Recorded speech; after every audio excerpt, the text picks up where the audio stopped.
함께 말씀 좀 보도록 하겠습니다. 제가 요즘 가장 많이 생각하는 변화가 있다면, 그래서 예수님이 원하는 변화는 정말 뭘까?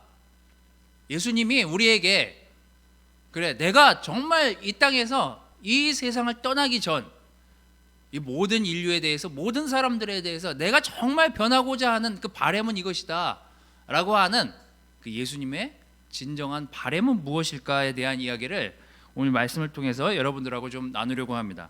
그래서 오늘 그냥 제목은 예수님이 바라는 변화, 예수님이 정말 우리에게 변하길 바라시는 그게 뭘까에 대한 이야기들을 여러분들하고 좀 하려고 합니다. 지난주까지 저희가 창세기 출애굽기를 지나서 우리가 신명기를 하려다가 제가 이번 주에 본 큐티들이 좀 있어서 오늘 여기서는 마태복음, 그리고 이따가 오후에 2시에는 고린도서를 가지고 같이 말씀을 좀 나누려고 합니다.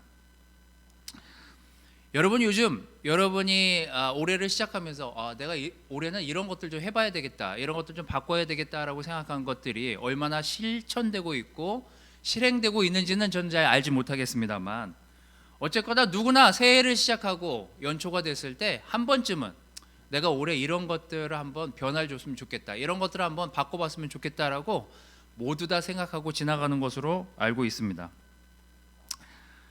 저는 오늘 이 예수님이 정말 우리에게 하시고 싶었던 말씀이 무엇일까에 대한 이야기를 나누려고 하는데요.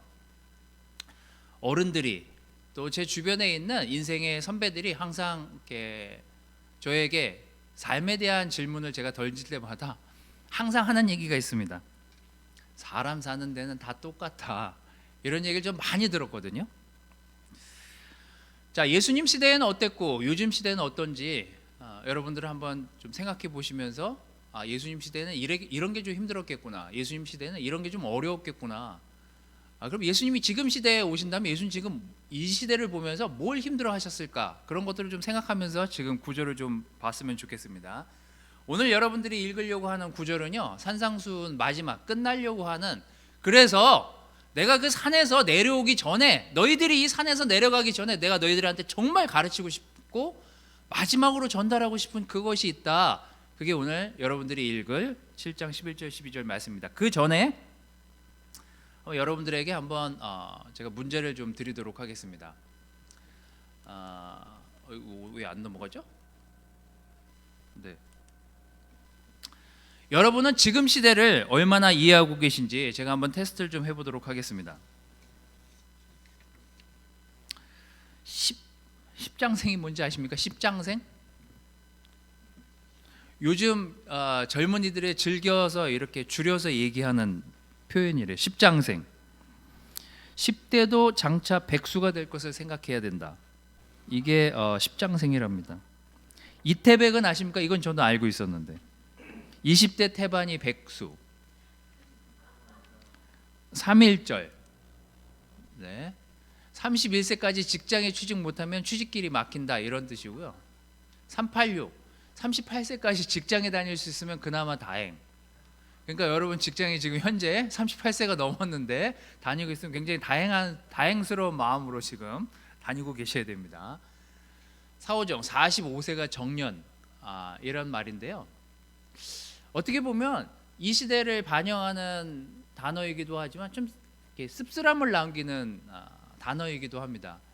시대가 참 빨리 변하고 우리의 인간이 일을 하고 있는 그 직장에서, 이 세상에서의 그 직장에서의 삶이 참 짧구나. 이게 주기가, 내가 이렇게 활용되어지는 주기가 참, 이 땅에서의 주기가 참 짧구나, 직장에서의 주기가. 그런 생각이 참 많이 들었습니다.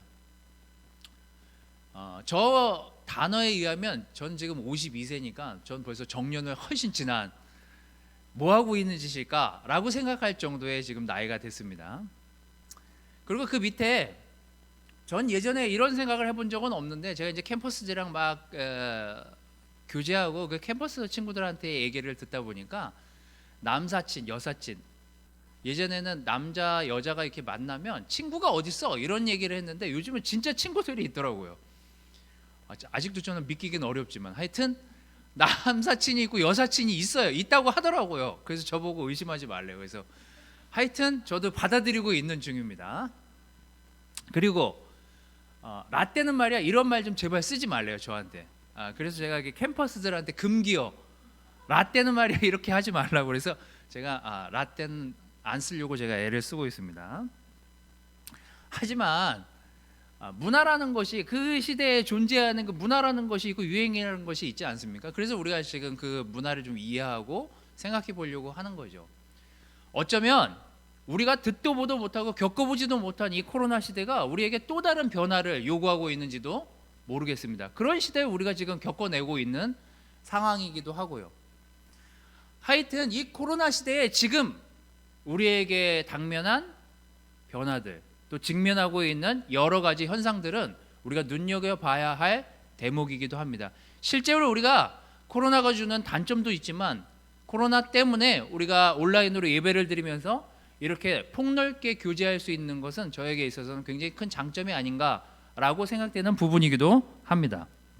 자, 그러면 예수님 시대는 우리가 얼마나 이해하고 있는지 한번 여러분들한테 이건 뭐 질문이라기보다는 그때 있었던 일들을 제가 쭉 찾아보고 야 그래 이런 상황이면 이런 느낌을 받을 수 있었겠구나 정도를 생각하시기 위해서 생각해 보시라고 제가 이제 그 시대에 있었던 그 내용들을 좀 요약해서 가지고 왔습니다. 유대인이 그 시대의 주류 민족과 주류 사회를 이끄는 리더십 계층에 있었던 사람들은 아니죠. 그들은 로마라는 거대한 정말 막강한 제국의 그런 아래에서 그냥 속국으로 살고 있었던 아주 소수 민족이었습니다. 그리고 뭐 밑에도 나오지만 사내들이라는 그 당시에 그 유대인 민족들이 가지고 있는 그들이 치리할 수 있는 권한을 가진 그 사람들의 또한 치리를 받으면서 그 소수 민족으로 살아가고 있을 때 예수님이 나타나신 거죠.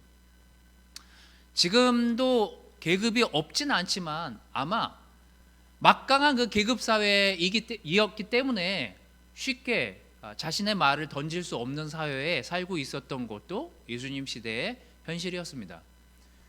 뭐 그와 마찬가지로 정치적으로, 종교적으로, 경제적으로 탄압과 착취가 이루어진 건 뭐 이루 말할 수도 없는 사실이고요. 거기다 로마한테 지배를 받는 것도 억울한데 자기의 같은 민족인 이스라엘 지도자들이 하는 횡포와 매국 현상을 그냥 보고 참고만 있으면서 살아야 됐던 시기가 바로 이 예수님이 살던 시기였습니다. 예수님이 그때 엄청나게 놀랍게 사람들 눈에 확 띄었던 이유는 바로 이것 때문이었죠.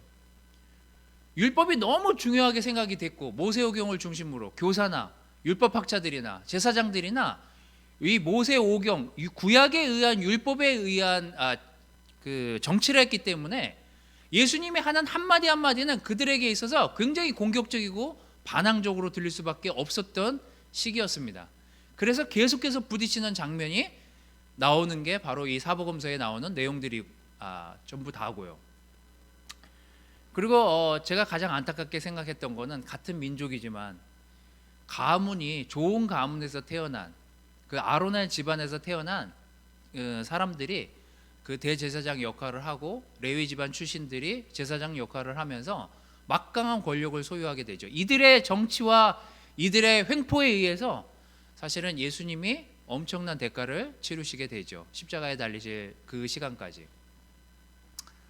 자, 이런 상황에 만약에 우리가 그 예수님과 같은 민족으로 같은 그 소수의 민족으로 소수의 사람들로 힘없는 사람들로서 그 시대 그때를 살고 있었다면 우린 정말 예수님이 하시는 그 한마디 한마디가 야 어떻게 저렇게 얘기하실 수 있지? 지금 저런 말 해도 되는 거야? 지금 저렇게 행동하셔도 되는 거야? 저게 정말 가능한 일이야? 라고 생각될 정도의 도전적인 말씀들을 엄청나게 많이 던져내십니다.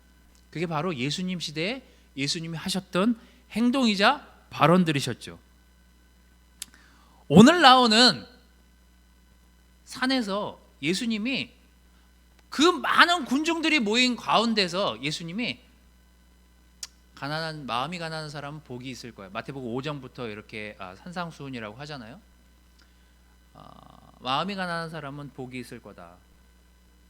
또 울며 또 너희의 일을 감당하는 사람 복이 있을 거라고, 슬퍼하는 사람 복이 있을 거라고, 그런 사람들은 위로를 받을 거다, 뭐 이런 얘기들로 시작해가지고 산상수훈의 이야기를 쭉 하면서 산을 내려가시기 전에 거기 있는 수많은 군중들을 향해서, 그래서 내가 너희들에게 마지막으로 이 산을 내려가기 전에 전달하고 싶은 마지막 내용은 바로 이것이다 라고 하면서 이 7장 후반부 이 말씀이 정리가 됩니다.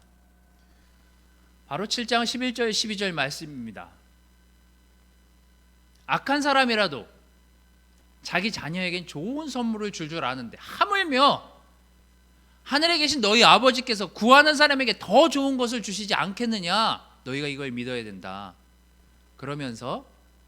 그러므로 무엇이든지 너희가 남에게 대접을 받고 싶거든 먼저 남을 대접하여라. 이것이 곧 율법과 예언자들의 가르침이다. 이거를 많은 학자들이 이 산상수훈의 끝, 이 7장 12절을 두고 골든 룰, 황금률, 우리나라 말로 번역하면 황금률이다 이렇게 기록을 하고 있습니다. 역지사지, 이건 뭐 사자성어로 역지사지라고 하죠. 바꿔보면 바꿀 역자죠 저게. 그 다음에 처할 지자고 생각할 사자, 그 다음에 어조사시죠. 역지사지 뭐예요?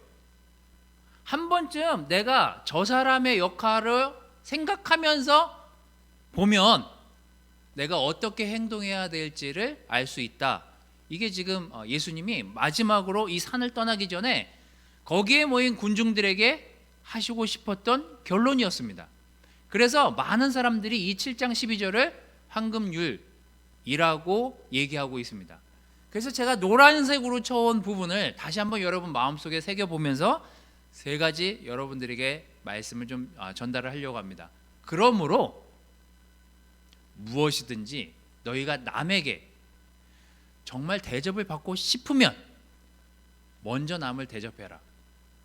이것이 곧 율법과 예언자들의 가르침이다.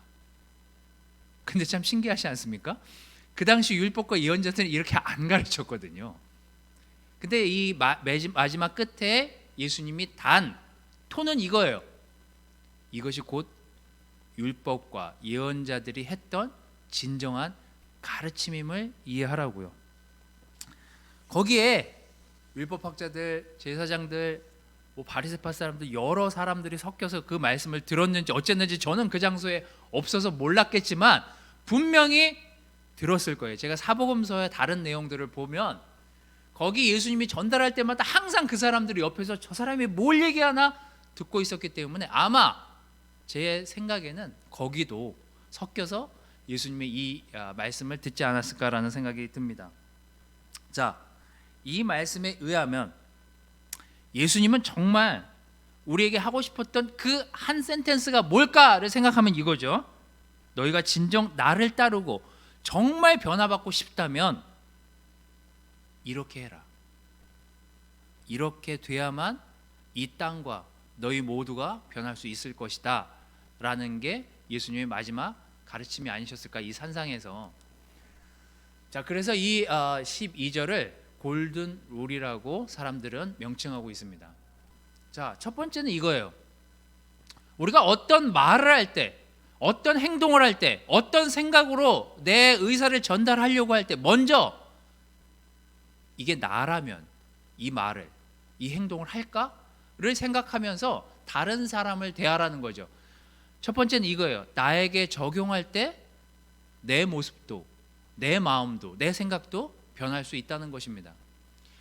우리가 읽은 그 7장 11절 11절 이 골든 룰이 나오기 앞에 부분에 있는 구절이 이거죠. 첫 1, 2, 3절이 형제여, 어떻게 너는 너의 눈 속에 있는 티는 보지 못하면서 너의 다른 사람의 있는 티는 그렇게 잘 보면서 어떻게 너의 눈 속에 있는 들본 보지 못하니? 라고 예수님이 7장 초반에 얘기하고 있는 장면이 나옵니다. 자, 내 삶에 직면한 모든 일에서 우리는 이 룰을 한번 생각해 봐야 됩니다. 내가 기쁨을 얻기 원하는 만큼 저 상대도, 내가 지금 직면하고 있는 상대도 내가 기뻐할 만큼 내가 기쁨을 주려고 하고 있는가? 내가 그렇게 감정을 배려받고 싶은 만큼 나는 정말 상대방의 감정을 배려하면서 이 말을 던지는 건가? 내가 나를 굉장히 존중하고 사랑하듯이 다른 사람을 그렇게 존중하고 사랑하는 마음으로 대면하고 있나? 이걸 먼저 생각해 보라는 게 예수님이 이 산을 떠나시면서 하시고 싶었던 진정한 얘기였습니다. 전 참고로 이렇게 살지 않았거든요. 저뿐만 아니라 많은 사람들은요, 내 기쁨, 내 감정이 중요하지 남 감정 따윈 중요하게 생각 안 하면서 살던 게 사실 저였어요. 부끄러웠죠. 저는 제 기쁨을 얻는데 많은 시간을 쏟았습니다. 저는 제가 존중받는 거 정말 좋아해요. 제가 몇 번 여기 있는 형제자매들한테 얘기했지만 전 무례한 사람 됐다 싫어하거든요. 가만 생각해 보면 제가 무례했던 사람이에요. 전 남이 저한테 무례하게 하면 그걸 그렇게 싫어하면서 전 제가 무례할 때가 있었거든요. 나를 너무 사랑했지만 전 나만큼 다른 사람을 그렇게 사랑해 보지 못했거든요. 근데 예수님이 그렇게 하래요. 어떻게? 네가 정말 뭔가 하려고 하거든 먼저 너한테 스스로 물어보라고. 넌 그렇게 할 수 있는지. 넌 그렇게 너 혼자서 이렇게 존중받고 사랑받고 싶어 하듯이 넌 다른 사람에게 그렇게 할 수 있는지 먼저 스스로에게 물어보라는 거죠. 여러분, 우리는 다른 사람에게 어떤 말과 행동과 생각을 전달할 때 이게 내가 들었을 때 어떻게 느낄지, 내가 이렇게 행동을 이렇게 했을 때 내 스스로가 이걸 어떻게 받아들일지를 생각하면서 다른 사람과 이야기한다면 우리는 우리 삶에 엄청난 변화를 경험할 수 있을 것입니다.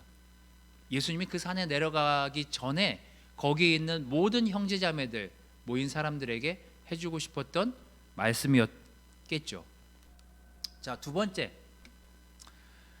이 마태복음에는요 건질만한 구절들이 굉장히 많이 나오지만 전 이 마태복음을 읽을 때마다 항상 이래서 예수님 주변에 많은 사람들이 몰려오고 예수님을 따르려고 했던 게 아닌가라는 생각을 지울 수 없는 내용들이 굉장히 많이 출현합니다. 그 중에 하나가 예수님이 사람들을 대했던 모습들이에요. 우린 정말 진실한 관계를 원하는지, 진실한 관계를 추구하는지 한 번쯤 우리 스스로에게 질문해 볼 필요가 있습니다. 두 번째는 이거예요. 진실한 관계는 변화될 수밖에 없다는 것입니다. 제가 밑에 마태복음 20장 28절 뭐죠? 뒤에 내용은 안 나오지만 우리가 알 수 있잖아요. 뭐예요? 나는 섬김을 받으러 온 게 아니야. 그럼 뭐예요? 섬기려고 온 거죠. 근데 그 당시에 대부분 같은 민족이지만 같은 민족인데도 층을 나눴거든요. 나 바리새파야, 나 율법학자야, 나 제사장이야, 너 나한테 이러면 안 돼, 나 너랑 이렇게 동등됨을 취할 그 정도의 사람이 아니야, 나 그 정도 레벨 아니야. 그게 만연했던 사회였어요. 근데 예수님이 사람들에게 가르치실 때는요 너무 권위가 있지만 너무 다르게 가르치신 거예요. 나는 섬김 받으러 온 사람이 아니야. 난 교사였고 나는 교사로서의 자격도 있고 하나님의 아들이고 많은 권한을 가졌지만 난 섬기러 왔어. 너희들도 그렇게 되길 바래. 자, 그 구절들을 좀 보도록 하겠습니다. 마태복음 20장 26절 28절 말씀은 이렇게 예수님이 말씀하십니다. 그러나 너희는 그렇게 하지 말라고. 이 전에 이렇게 표현이 되어 있습니다. 많은 권력자들이 횡포를 그렇게 하더라도 그러면서 나오는 내용이 이거예요. 그러나 너희는 그럴 수 없다고요. 너희 중에 누구든지 크게 되고 싶은 사람은 남을 섬기는 사람이 되어야 하고 으뜸이 되고 싶은 사람은 남의 종이 되어야 한다. 나는 섬김을 받으러 온 것이 아니라 섬기러 왔으며 많은 사람의 죄값을 치르기 위해 내 생명마저 주려고 왔다. 제가 서두에 여러분들에게 그 말씀을 드렸죠. 요즘 시대가 어떤지 여러분들 아시냐고요. 예수님 시대가 어떤지 아시냐고요. 그런데 가만히 제가 이 내용과 요즘 시대를 생각해 보면 그 어르신들, 먼저 경험 많은 사람 삶을 사신 분들의 얘기가 딱 와닿는 센텐스가 이거예요. 사람 사는데 다 똑같아.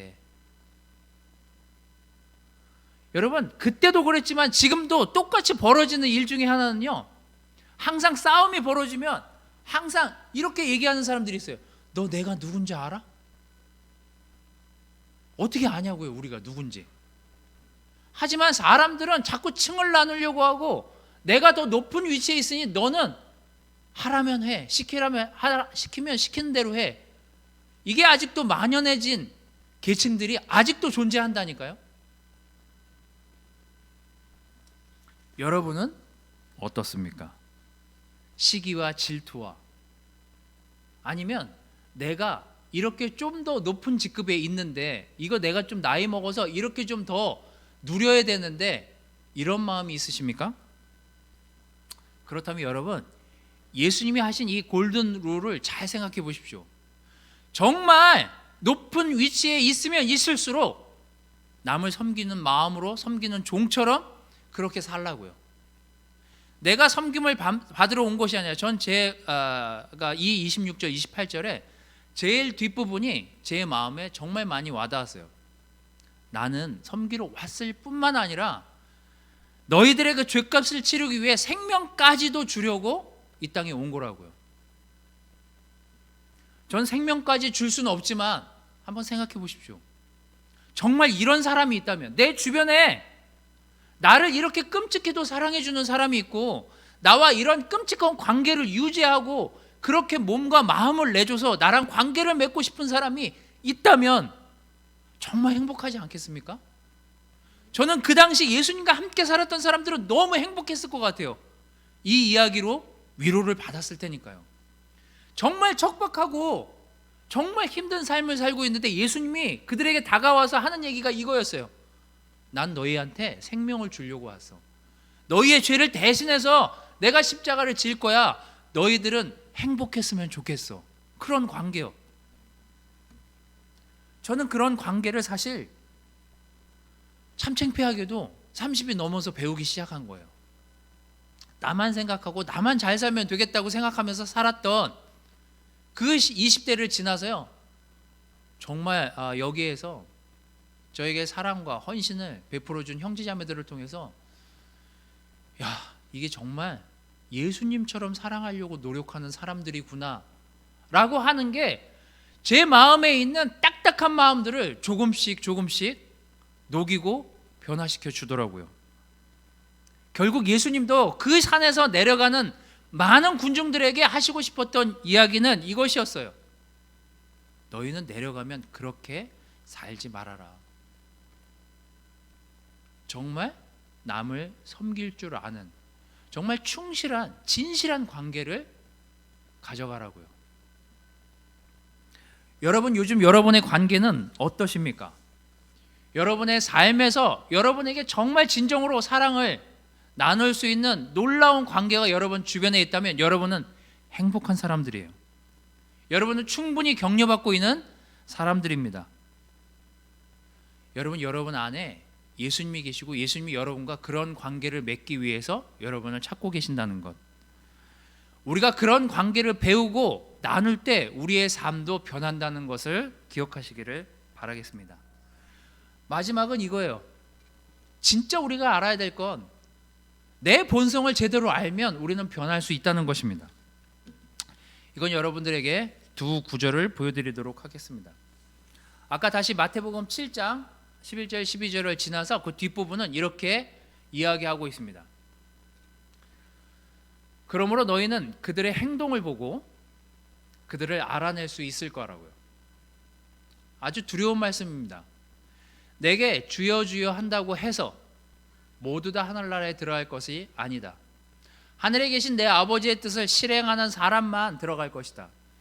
그날에는 많은 사람들이 나에게 주여 주여, 우리가 주님의 이름으로 예언을 하고 귀신을 쫓아내고 많은 기적을 행하지 않았습니까? 라고 말할 것이다. 그러나 너희는 충분히 알라고요. 그들의 행동을 보고 그들을 알아낼 수 있는, 눈으로만 봐도 알아낼 수 있는 그 시기가 올 거라고요. 저는 이 구절을 지나갈 때마다 저 스스로에게 굉장히 뜨끔뜨끔하면서 지나가는 순간들이 매우 많습니다. 매일매일 저는 주님을 찾거든요. 매일매일 기도도 합니다. 매일매일 아버지의 뜻이 무엇인지를 생각도 해봅니다. 근데 내가 실천은 하고 있나? 실행은 하고 있나? 그래서 제가 제일 두려워하는 사람은 사실 제 아내도 제 주변에 있는 형제자매도 아니고 사실 제 자식들입니다. 아버지 목사 아니야? 아버지 목사가 그래도 돼? 아버지 하나님 믿는 사람이 그러면 안 되지 라고 할 때 그 순간이요. 자주 하진 않지만 가끔 우리 아들이 우리 딸이 제 모습을 보면서 그런 말을 툭툭 던질 때마다 가슴이 철렁 내려앉아요. 근데 우리 자식이 그런데 내가 예수님과 직면하고 예수님을 대했을 때, 예수님 만났을 때 예수님이 너 그때 왜 예언을 했던 거니? 왜 귀신을 쫓은 거야? 너 멋져 보이려고? 너 잘나 보이려고 그렇게 했었던 거니? 라고 나한테 묻는다면 저는 움찔할 것 같아요. 너 그때 왜 사람들에게 그렇게 잘해줬니? 나를 위해서? 아니면 너를 위해서? 라고 나에게 묻는다면 저는 움찔할 것 같아요. 예수님이 분명히 언젠가 우리에게 이렇게 똑같이 질문할 거예요. 너 그때 왜 날 찾았니? 성공하고 싶어서? 너가 좀 더 잘나 보이고 싶어서? 너가 좀 더 나은 삶을 살고 싶어서 그랬던 거야? 아니면 정말 나랑 좋은 관계, 사랑하는 관계여서 나에게 그렇게 기도했던 거니? 그걸 나에게 묻는다면 우리의 죄성은요 항상 나를 향해 있습니다. 내가 좀 더 잘나 보이고 싶고 내가 좀 더 잘 나가는 사람처럼 보이고 싶고 아닌 것 같지만 우리 안엔 욕심이 많아요. 누군가 정말 저에게 와서 나 정말 돈 많이 벌어갖고 이 돈 쓸모없어. 그냥 목사님 쓰세요. 그러면서 10억을 줘요. 제가 안 받겠냐고요. 덥석 받지는 않겠지만 막 마음에 갈등을 일으키면서 이거 받아도 돼 마라. 하지만 정말 이 친구가 공짜로 주는 거니까 받아도 되겠지? 이런 생각하지 않겠냐고요. 우린 정말 욕심 없는 것 같지만 우리 마음에 그냥 욕심이 있다니까요. 그냥 내추럴리 우린 욕심이 있는 사람들이에요. 우린 시기심도 많아요. 사실 이기적인 마음도 많아요. 그게 우리예요. 그게 저 자신이에요. 그게 제 모습이에요. 그래서 바울은 많은 사람들에게 반복돼서 우리 로마서 12장 2절 올해 변화에 대한 구절도 똑같은 내용이 여기 앞에 나오지만 에베소서 4장 21절 24절 말씀도 이거잖아요. 결국은 여러분이 정말 예수님에 대해서 듣고 그분 안에 있는 진리대로 가르침을 받았으면 그럼 진짜 변해야 된다고. 어떻게 해요? 옛날 너가 살던 대로, 너가 생활했던 대로, 너가 생각했던 대로 그렇게 살지 말라고요. 정말 그분의 진리대로 가르침을 받았으면 옛날의 생활 방식, 곧 거짓된 욕망으로 부패해가는 너의 그 옛 모습을 벗어버리라고요. 그리고 마음과 정신이 새롭게 되어 하나님의 모습대로 의와 진리의 거룩함으로 창조된 새 사람을 입으라고요. 이게 로마서 12장 2절하고 똑같은 구절 아니에요? 마음과 정신이 새롭게 되지 않는 이상, 예수님을 닮아서 그렇게 가지 않는 이상. 여러분, 오늘 여러분들하고 하려고 하는 내용들은 이것이었습니다. 여러분, 정말 예수님이 우리에게 너가 정말 변화되기 원한다면 이 산을 내려가기 전에, 이 시간이 끝나가기 전에, 내 말이 끝나기 전에 너희들이 기억해야 될 것이 있다고. 정말 이래야 하면 너희에게 삶의 변화가 일어날 거라고요. 뭐냐고요? 우리는 우리 스스로의 모습을 보면서 남을 대하고 있는지 나에게 먼저 적용해 보라고요. 그리고 우리의 관계를 다시 한번 생각해 보라고요. 무엇 때문에 우리가 깊은 영적인 관계를 가져가고 싶은지, 내가 널 섬기러 온 것처럼 너도 정말 다른 사람을 섬기려는 그 마음가짐으로 서로 만나고 교제하고 있는지를 생각해 보라고요. 그리고 너의 본성은, 옛 본성은 얼마나 이기적이고 얼마나 욕심이 많고 얼마나 죄성 가득한 사람인지 기억하고 새 사람이 되기를 기억하라고요. 다시 한번 우리 분당 부산 형제자매 여러분, 우리 다시 한번 함께 예배를 드릴 수 있어서 너무나 감사하고, 주님이 우리에게 정말 변하기를 바라시는 그 세 가지 생각들을 여러분 오늘 같이 나누면서 스스로에게 적용해 보시면서 오늘 하루를 잘 정리하시는 시간이 되시기를 바라겠습니다. 말씀을 마치도록 하겠습니다.